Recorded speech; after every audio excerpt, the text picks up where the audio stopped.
दोस्तों नमस्कार। आप सभी को दीपावली की हार्दिक बधाई।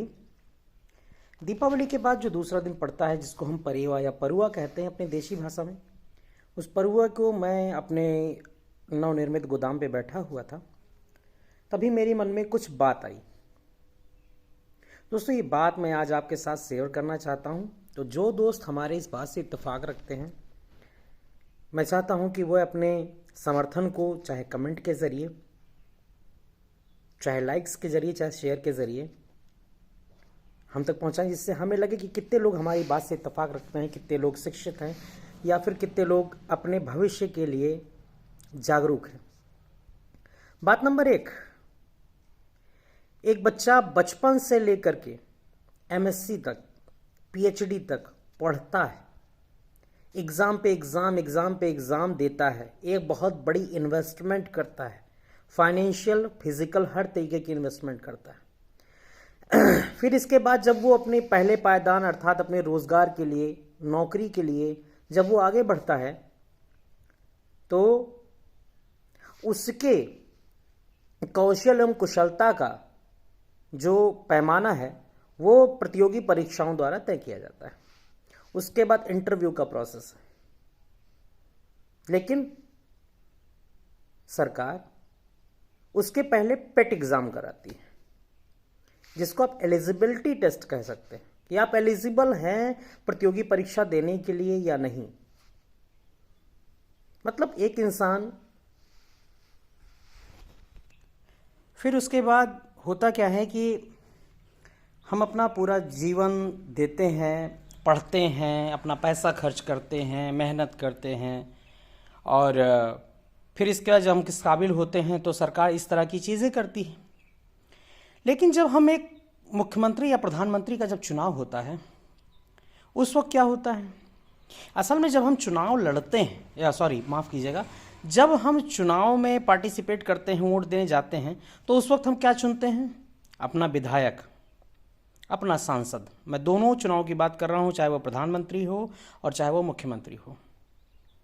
इसके बाद जब हम इसको चुनते हैं तो ना उनकी कोई एलिजिबिलिटी टेस्ट होता है जैसा कि एक स्टूडेंट का होता है, कोई एलिजिबिलिटी टेस्ट नहीं होता है, लेकिन हम चुनते हैं उनको बहुत जगह जाति के आधार पर, बहुत जगह कार्यों के आधार पर, बहुत जगह पार्टी के बेसिस पे हम चुनते हैं। कोई चुनाव हुआ, चुनाव केवल क्या हुआ, व्यवहारिक तौर पर हुआ। तत्पश्चात वो जाकर सदन में बैठ करके मुख्यमंत्री और प्रधानमंत्री का चुनाव करते हैं। क्या मुख्यमंत्री और प्रधानमंत्री के चुनाव के लिए कोई पेट टाइप की, जैसे मतलब सेट या मतलब इस तरह की कोई परीक्षा होती है, जैसे CM eligibility test, PM eligibility test होता है क्या? वैसे हमको तो अब ये लगता है कि जब भी अब चुनाव हो तो ऐसा कोई एलिजिबिलिटी टेस्ट कराया जाना चाहिए, जिसको देने के बाद ही आप सीएम या पीएम के पद के उम्मीदवार होंगे, सांसद या विधायक के पद के उम्मीदवार होंगे। कितने लोग मेरी इस बात से सहमत हैं कि देश के सर्वोच्च पद को, जिससे पूरा देश का संचालन किया जाता है, उसके लिए कोई परीक्षा नहीं है। एक 30 से 35,000 40,000 की सैलरी के लिए, जिसमें ना कि अब हमें पेंशन मिलनी है, ना कैजुअलिटी मिलनी है, उसके लिए केवल अपने सर्वाइवल के लिए, अपने जीवन यापन के लिए हम इतने टेस्ट और इतनी परीक्षाएं देते हैं। उसके बाद उसमें से 5 से 6%, 10%, 20% लोग सेलेक्ट होते हैं। बाकी लोग बेरोजगारी की विडंबना सहते हैं।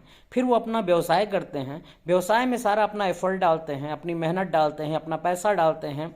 इसके बाद जब व्यवसाय से वो 2 पैसा कमाते हैं तो सरकार को टैक्स देते हैं। उसके एवज में सरकार व्यवसायी को घंटा देती है। सरकार अगर ये सब करने के बाद व्यवसायी ने 4 पैसा कमा लिया तो सरकार उसके ऊपर ईडी की जांच लगा देती है, इनकम टैक्स की जांच लगा देती है। तो सारा सब कुछ सिस्टम केवल आम जनता के लिए है, इनके लिए कोई सिस्टम नहीं हो सकता है, वो चाहे कोई भी हो। लेकिन ऐसा कोई सिस्टम दोस्त होना चाहिए, मतलब CM eligibility test, PM eligibility test, विधायक का एलिजिबिलिटी टेस्ट, सांसद का एलिजिबिलिटी टेस्ट, प्रधान का एलिजिबिलिटी टेस्ट। क्या आप एलिजिबल हैं ऐसे जिम्मेदारी वाले पद के लिए?